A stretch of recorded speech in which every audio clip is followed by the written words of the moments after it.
Thank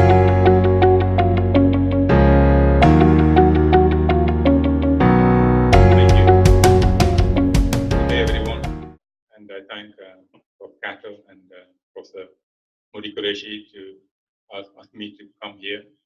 Being here before, not here, in Mombasa for a similar conference. I think one of the pictures David showed this morning was there in that picture, and so I suspect that once you come to Africa, you get hooked and you want to come back again and again. Maybe that's the reason. I will talk about the work I do, endoscopic skull-based surgery for craniopharyngiomas, and the technical nuances which one could understand to avoid complications related to it.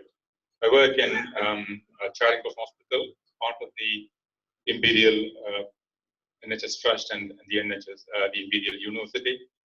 And we have a number of institutions, and the institution I work here is the Charing Cross. I'm not sure why it's called a cross, because I suspect it's a cross-shaped building when you view from the top.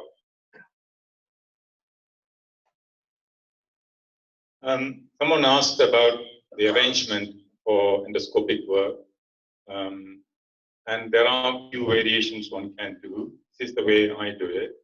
The monitor will be here. So either the previous presentation, the monitor was here for the surgeon, another one here, and then maybe one can even include a monitor for the scrub nurse on here. So there will be too many screens. So this is a compromise. The surgeon standing slightly oblique to the patient, so he can look directly, and the ENT surgeon who is holding the scope, we call it the driver, driving the scope, can stand here and watch the screen. And also the scrub nurse can also watch the screen. And it's again, often for extended approaches, is a wide nasal approach.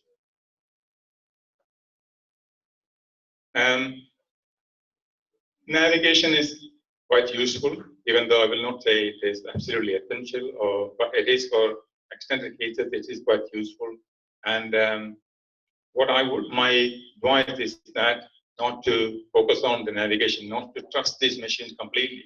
Computers can be wrong, because even a few millimeters of inaccurate drilling around the carotid, one can drill into vital structures. So anatomical landmarks, and if you have mastered the landmarks and if you know mastered the anatomy of the skull base, that will give you more confidence in the machine. And with the development of endoscopic kit, you need to get better and better equipment, and the priority is a good optics, good screen, and good vision. That is the key thing. And instruments are getting better as well. One thing which I probably would point out, and not be relevant everywhere, especially when you do bigger cases. Now, we all do pituitaries, and those who are doing pituitaries, is, as someone showed before, the trend is towards endoscopic surgeries. I think that is going to continue, and microscopic surgery may not carry on forever, just because of the vision you get with the endoscope. But the more advanced cases you do, you can get complications. One case where we did a planar meningioma, this happened in our unit, and the drill went through the carotid on that side, on the left side. So this is where she had a balloon put up, straight away went to the endovascular unit. A balloon was inserted here, and another balloon here. The total carotid was occluded. They have a circulation supplying that side from the other side. And went back in a week later, you could see that balloon through the hole in the carotid, and she had the surgery. So these, sometimes you may need the vascular backup in complicated cases, big meningiomas, chordomas, or those sort of cases where you expect a vascular injury. I mentioned this, the anatomy is so critical. Here, so that's the anatomy you get. The anatomy which you see from the cranial side is the same, but it is a slightly different anatomy from below. And often you need to relearn your anatomy because the endoscope will distort the image, magnify it is very, very highly. And just showing the anatomy. This is a very perfect sphenoid sinus. This is a transsphenoidal operation, the end anatomy within sphenoid sinus.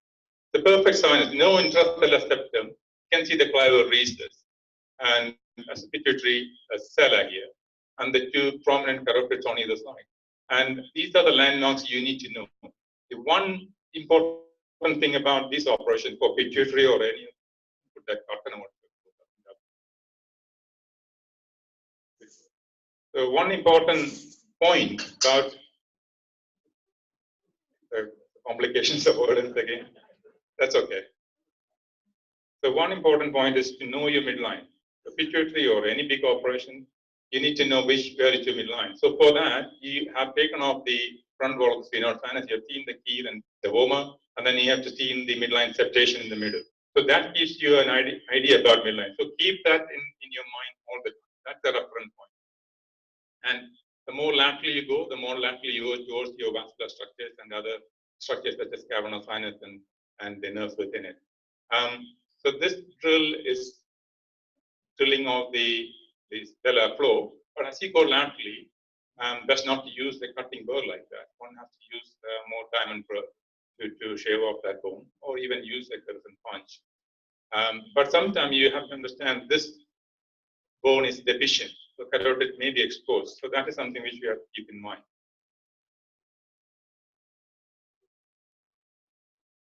Some sample cases, man in his 50s, he's actually a maxillofacial surgeon in London, came with this tumor which was causing some optic chiasm elevation. It's a craniopharyngiomas, and there was some cystic component above it, and it was stretching the optic chiasm above it. He remained well, and he had a initial follow-up scan. It was getting bigger, this was getting bigger, and then went for an extended endonasal approach. In my opinion, a endoscopic approach in selected craniopharyngiomas is the best choice. I've done transcranial approaches for craniopharyngiomas for many years, but this gives you the best access and the vision to get total clearance in some cases, not all cases. And the view you get in order to remove it, so that's the tumor being peeled off. Once you are inside, even though it's an endoscopic operation, it is still a microsurgical operation. So your microsurgical skill which you do with the cranial operation is the same. Peeling it off from the arachnoids or the vessels around it, watching out for the perforators from the carotid. Often the craniopharyngiomas, as you know, will not share blood supply from the posterior circulation. But you have to watch out for small perforators and avoid, best not to pull it out unless you are sure that all the vessels are clear. Here, there was a small perforator which will come in your view, which you have to carefully look. That is a small perforator, and one has to make sure that you don't really tear it, because it can get retracted, and then you may not get access to it. So that's the limitations for this operation, because it's a 0-degree endoscope. Once you go in, you may not see the side. And with the 45-degree angle endoscope, you may see it, but still may be difficult to manage it. And he did have a total excision. Often these craniopharyngiomas will get attached to the top. Here I could preserve it, and he remained well and had been coming follow-up for some time. He didn't have any further recurrence, but there is a question about considering upfront radiotherapy for some of these patients. We'll talk about it later. So essentially, you don't have to remove a lot of bone. You don't really have to take off all the venom, but all you need is the tuberculum sella, and then maybe a bit of a planum, the back of the planum, and up to the lymphocytic sulcus. And you can start by removing the cystic part of it, which will deflate it and go in front of it. Then you see the optic chiasm and it can peel it off. That's the best way to start the operation. And when you have a thick capsule, or adherent capsule of the optic chiasm, it's often wise to leave a little bit of capsule on the import structures. Some cases are not really something which we can consider excision, total excision. This is a young chap who came with initially hydrocephalus from a big cystic tumor, some solid component inside it. You can see there's not much tumor inside the cell, mostly it's within the ventricle. So when I went in, to remove the cyst part, but this is all within the ventricle, and they can see that the enhancing lining on the walls of the third ventricle, they are adherent to the third ventricular wall, and it is very risky to remove them because you can get the hypothalamic damage. So not all craniopharyngiomas are. So it's important to recognize which one you can treat and which you cannot. So that will, as Rick said in the morning, you need to know when to turn back. And one of the key considerations is the branches of the supraclinical ICA when you go in. Here, I think it's the craniopharyngium is a recurrent one, which is being removed. And that side branches, once you go in,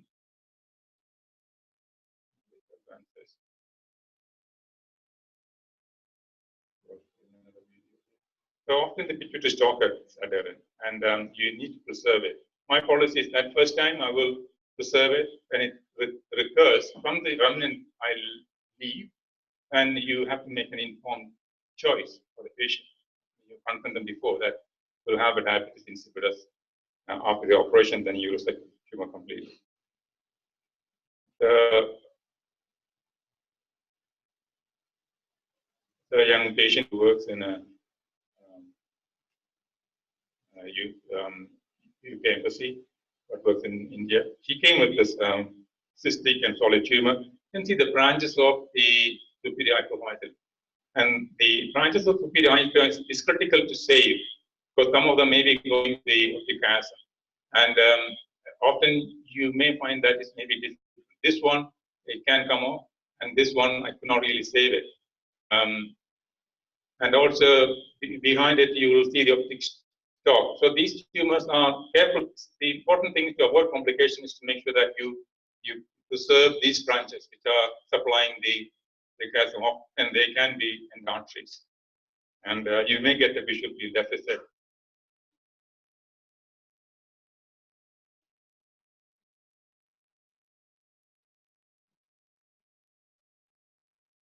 So that is the stalk you're seeing here. Part of the tumor has been resected. So all I could remove most of it, but I had to leave a little bit of tissue which is attached to the stalk and the undersurface of the cancer. So that is the often there is a concern about recurrence of these craniopharyngiomas, and these patients with a confirmed residual tissue will seriously discuss about upfront radiotherapy. This is a young man, an investment broker. I operated 5 years ago, probably now. First time he was operated and had to leave a little bit of remnant on the stomach. This is the redo operation. And once the stalk is divided, the whole tumor could be resected second time. He's still disease-free after 5 years. You can see the structures inside. We can now advance this video. That's the cutting off the stalk as well as the rest of the cystic tumor there.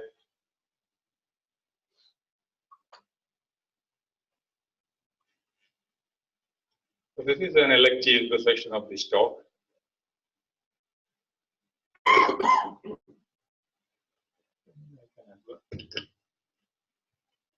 So anyway, I can advance the video here. You don't know that.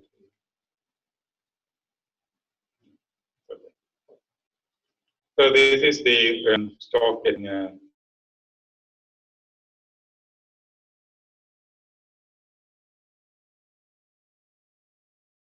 and this is another young guy I operated, had some complications after this. Initially, he was drained by someone, and the cyst was drained. There was only a small solid bit attached to his stalk. Then I did somebody did a drainage, and then I went back and did a extended procedure to remove the cyst wall as well as the nodule which is attached to the. I thought that was the end of it, and I thought he was like surgical cure. But unfortunately, he had an infection after this. This was a fat graft, and he had an infection of the fat graft, and that he became unwell because this was getting bigger with the infection there, and so we had to go back and remove it. So it's careful not to place a lot of fat graft, and important to make sure that you follow these patients have to avoid, make sure that they don't get any infection. So this is after the removal of the fat graft. There was still a bit of a remnant fall. We washed it, and that solid bit came back in a different location. So obviously, he did have a recurrence from another focus that was getting bigger. It is much clearer in this scan here. Solid bit is all gone apart from that part. It wasn't there before. Again, I had to do an extended procedure to remove that cyst, and it's all cleared up. And that is the balloon, where you place the balloon to support your after the flap and after the pedicle flap. You support it with some balloon and then packing. Then he was sent for radiotherapy because it was a recurrent cranium. While undergoing radiotherapy, he had a rapid enlargement of the cyst. So the oncologist called me urgently from the clinic saying that he's losing his eyesight with the cyst. So this time I didn't really go back. So this time I did a two-pronged approach to resect the cyst. So then he completed the radiotherapy. So not always you have elect for an endoscopic approach. Often a transcranial approach is more better for some patients. So he is also stable after having had his radiotherapy. And one point is about that careful about the optic chiasm. These arteries of microcirculation of the optic chiasm should not be disturbed. And stalk and the optic chiasm, that corner, this is where the tumor is attached to.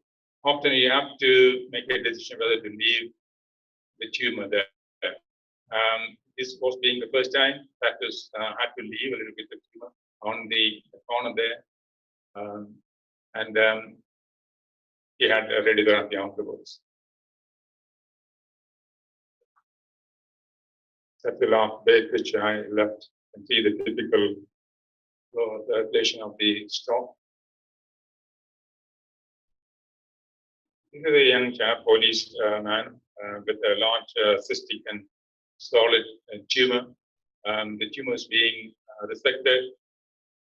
And again, this is the part of the capsule which I found very difficult to detach from the optic chiasm. So after all this removed, a layer of capsule was left on the optic chiasm. Unfortunately, he had a leak. He came back with a meningitis, and he leaked and had to go back in to repair it. So he went on to get multiple leaks, but he was operated 5 times endoscopically. And that was unusual. He only settled down with a lumbar drain, and every time he had a lumbar drain, but whenever you take the lumbar drain out, he leaked again. Eventually, we had to put in an LP shunt, after which he settled. And I was looking at all the scans subsequently. I found that maybe the first time when the ENT surgeons went back in to look at this flap, the flap was all necrosed. The vascular flap which we put to cover the defect got necrosed. And thinking about it, maybe that balloon which we used to place it in the spinosinus may be causing some pressure on the pedicle. So I nowadays don't use this Polish balloon anymore. Try to use some packing the sinus. Sometimes I still use, but I'm not fussed about using it. I may not use it if I don't need to use it. So that is some of the technical aspects of this operation. I think that's the last video. I will stop here and I'll go on to the next topic, which is slightly different. Anyone wants to ask any questions? Go on.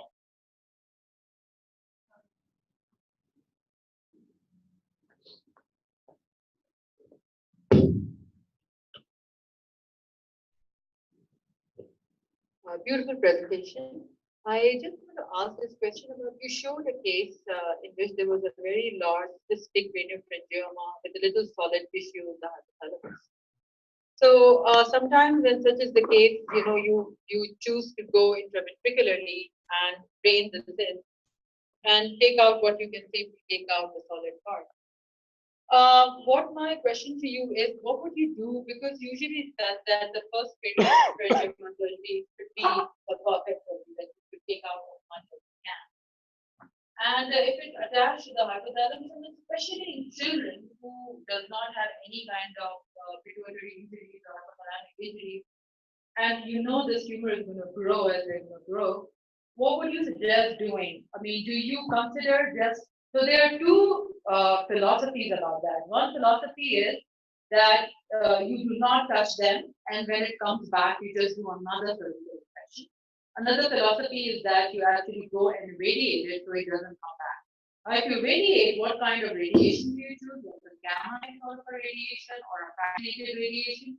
Or you actually just choose to leave it on your own? Thanks for asking that question. That particular case which you saw, in fact, he did have a transcranial operation first, and he came in with big ventricles, especially the cystic tumor placing the third ventricle. Somebody went in with an endoscope, wasn't me, and then with a endoscopic approach to the cyst to drain it, and also to take some biopsy from the cyst. So that proved that it was a craniopharyngioma. So when I went back in at some stage later to do a elective resection for the tumor, I found that I could only remove a little bit of solid tissue from the base, but most of the tumor was within the ventricle, and that lining wall was attached severely to the third ventricular wall. And in my opinion, I think it's best not to try and peel it off if it is really stuck to the third ventricular wall, especially in children. You can get hypothalamic disturbance and long-term side effects of that. And my view will be to watch it, because not all of them will come back. That particular patient, even though I did not touch it, even though he didn't have any radiotherapy, he never had any further recurrence so far. His hydrocephalus settled down, and I'm still watching it. So, but I agree that there will be some patients who may show more aggressive kind of growth, and I think that will have to take each case by case, whether to consider radiation therapy or to go for further surgical treatment. I suspect if you need to go for it, that will be a fractional radiotherapy. Anything else? Yeah. Thanks for the fantastic presentation. I have two comments. One is, what's your recurrence rate in your series? And then two, what's your comment on intracavitary bleomycin administration? So I'll start with the second question. We used to put intracavitary radioactive substance in the past, but not in the last 10 years when we haven't had any cases where we had to put. And that's often when you used to do transcranial operations for recurrent craniopharyngiomas who comes back with a cystic recurrence where you can access the cyst and then put radioactive bleomycin or some substance to damage the cell lining of it. And with regards to the second question, craniopharyngioma recurrence often related to, you have multiple subsets with it. Some cases where you think there is a lot of tumor residue and you cannot remove it, the recurrence rate is obviously high. When you get a total resection, in the cases I have shown where there is total resection, where I could achieve complete resection, none of these cases have come back. But there were some cases where I knew there was a tumor residue, and some of them you've seen some of the cases here, and they often I have to go back in again. So it depends on the type of craniopharyngioma and also the histologic type which each case is. Yeah. Two questions. Yeah, and then Moody and then Nair. You don't use bleomycin anyway, but now we use interferon, and I think this is quite commonly used for you inject it locally by wires Into the cystic. I never have any experience with interferon. Amir?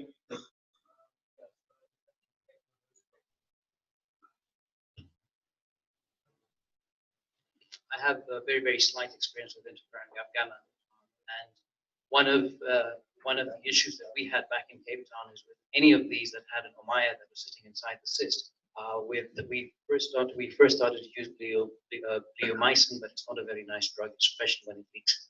The issue that we had is that you would start them off, and then after 2 or 3 sessions, for some odd reason, these drugs start to leak out of that cavity, and the cyst sort of shrunk down.